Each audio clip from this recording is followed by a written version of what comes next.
நீங்கள் என்னிலும் என் வார்த்தை உங்களிலும் நிலைத்திருந்தால், அங்க பாயிண்ட். நீங்க என்னிலும் நான் உங்களிலும் நாம் ஒரு மனமா ஐக்கப்பட்டு இருந்தால், நீங்கள் கேட்டுக்கொள்ளுவது எதுவோ அது உங்களுக்கு செய்யப்படும். ஹல்லேலூயா.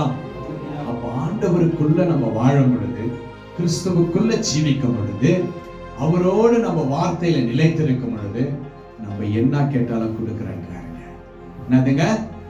அவருடைய வார்த்தையில நீங்க நடந்தீங்கன்னா உங்களுடைய தேவை அது என்னன்னா இருக்கட்டுங்க, ஆண்டவர் கொடுக்கிறேன் என்று வாக்கு கொடுக்கிறார். இன்றைக்கு முடிவு பண்ணுங்க, அவருடைய வார்த்தை உங்களுக்கு வேணுமா வேண்டாமா? நீங்க நிலைத்திருக்கிறீங்களா இல்லையா? அவரோடு இருக்கிறீங்களா இல்லையா? இல்ல சுட்டொண்ட அக்கினியில போடப்படணுமா? நீங்க தீர்மானிங்க. இயேசு சொல்றாருங்க, நீங்க என்னில நிலைத்திருங்க, என் வார்த்தை உங்களுக்குள்ள இருந்தா நீங்க கேட்கிறது எல்லாவற்றையும் நான் கொடுப்பேன். இன்றைக்கு அவருடைய வார்த்தையில நீங்க நில்லுங்க, இயேசு கிறிஸ்துவை விசுவாசிங்க, நீங்க கேளுங்க, கர்த்தர் கொடுப்பார். கர்த்தர் கொடுப்பார். கரங்களை தட்டுங்கள, ஒரு ஆமென் சொல்லுங்கம்மா. எல்லாம் உங்களுக்கு கர்த்தர் கொடுக்கணும்மா. உங்களுக்குள்ள வார்த்தை நுழையணும், பரிசுத்தத்துல போகணும். சொல்லிட்டு இருக்கிறத கேட்டே இருக்கிறது அல்ல, அந்த வார்த்தையை உணரணும். ஒரு உணர்வு இருந்தாதான், அந்த உணர்வு இருந்தாதான் அதுக்கு என்ன இருக்குதுங்க, ஜீவன் இருக்குது. உணர்வே இல்லைன்னா அவன் செத்து போயிட்டான். என்னங்க? செத்து போயிட்டான். அவன் நீ ஊசினா போடு, மாத்திரனா கூட, எவ்வளவு காஸ்ட்லினா கூட உணர்வு இல்லாம செத்துட்டான். செத்துங்களா இருக்கக்கூடாது. ஒவ்வொரு வார்த்தையில நம்மளுக்குள்ள உணர்வு வர்ற அளவுக்கு கர்த்தருடைய வார்த்தையில நம்ம பிரியமா காணப்படணும் தேவ பிள்ளைகளே. ஹல்லேலூயா, ஹல்லேலூயா. அப்படிப்பட்ட தேவன் சொல்றாருங்க, நீங்கள் மிகுந்த கனிகளை கொடுப்பதினால் என் பிதா மகிமைப்படுவார், எனக்கு சீஷர்களாய் இருப்பீர்கள். ஹல்லேலூயா. அப்ப நீங்க மிகுந்த கனி கொடுக்கிறவர்களாய் காணப்பட்டால் அங்க யாரு சந்தோஷமாறாருங்களா? யார் அங்க மகிமைப்படுகிறார்களா? முதல் வசனத்தை வாசிப்போம். I am the real vine and my father is the guardian. Hallelujah. அந்த பிதா தோட்டக்காரர் சந்தோஷப்படுறாருங்களா? என்ன பண்றாருங்களா? சந்தோஷப்படுற. நீங்க வேதம் சொல்லப்பட்டிருக்குது. அப்ப நீங்க கேட்கிறது நான் கொடுக்கிறேன், நீங்கள் மிகுந்த கனிகளை கொடுப்பதினால் என் பிதா மகிமைப்படுவார். அவர் மகிமைப்படுவார். தோட்டக்காரர் பார்க்கிறார், ஐயோ நல்ல செடியில இருக்கிறாங்களே, இயேசுக்குள்ள காணப்படுறாங்களே, நல்ல செழிப்பாய் காணப்படுறாங்க, நல்ல கனி கொடுத்துட்டு இருக்கிறாங்க, ஐயோ அந்த கனி இன்னொரு கனியை கொடுக்கிற ஆசீர்வாதத்தை நான் பார்க்கிறேனே என்று சொல்லி தோட்டக்காரர் என்ன பண்றாருங்களா? மகிமைப்படுறாங்க. என்ன பண்றாருங்களா? மகிமைப்படுறார் என்று இயேசு கிறிஸ்து சொல்றாருங்க.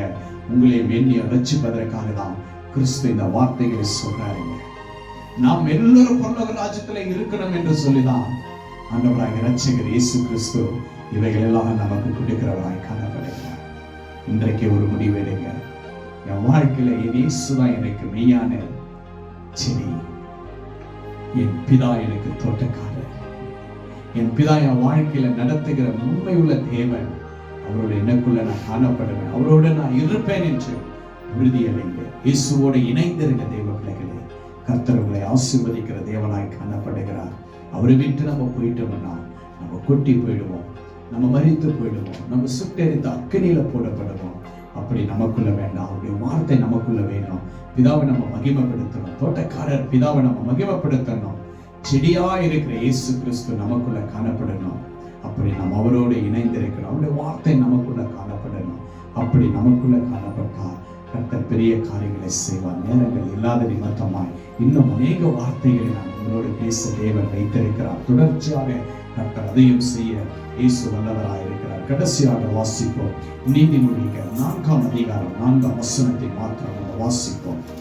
அப்போ அந்த தோட்டக்காரரோடு நம்ம என்ன பண்ணணுங்க? இணைந்திருக்கிறோம். தோட்டக்காரர் வரும் பொழுது நம்ம எப்படி இருக்கணுங்க? செழிப்பாய் காணப்படணும். எப்படி இருக்கணுங்க? செழிப்பா காணப்படணும். ஒரு செடிக்கு தண்ணீர் எவ்வளவு முக்கியம். ஒரு மண் எவ்வளவு முக்கியம், அதனுடைய ஆழம் வேறு எப்படி முக்கியமோ அப்படி இயேசு கிறிஸ்து நமக்கு முக்கியமா காணப்படுகிறார். அந்த கிறிஸ்துவுக்குள்ள நம்ம இணைந்த அந்த கொடியாய் காணப்படும் பொழுது கர்த்தர் நமக்கு அற்புதத்தையும் நன்மையும் செய்கிற சர்வ வல்லமுள்ள தேவனாய் நமக்குள்ள காணப்படுகிறவராய் இருக்கிறார். அப்படிப்பட்ட தேவனை நம்ம என்ன பண்ணணுங்க? ஆராதிக்கணும். அது பழைய ஏற்பாடு 766 பேஜ் நம்பர் வாசி. My father would teach you. My father would teach me. Teach me. He would say. You will say. Remember. Remember. When I say. And never forget it. Amen. Forget. Do as I tell. Yes, I tell. You and you. You and you. Will live. தமிழ்ல வாசிப்போம். 4 நாள் அவர் எனக்கு போதித்து சொன்னது, உன் இருதயம் என் வார்த்தைகளை காத்துக்கொள்ள கடவது, என் கட்டளைகளை கைக்கொள், அப்பொழுது பிழைப்பாய். ஹல்லேலூயா. அவருடைய வார்த்தையை நீ காத்துக்கொள், அவர் சொன்ன வார்த்தைகளை நீ கைக்கொள், அவருடைய வார்த்தை உனக்குள்ள இருக்கட்டும், அப்பொழுது நீ என்ன பண்ணுவ? பிழைப்பாய். ஹல்லேலூயா.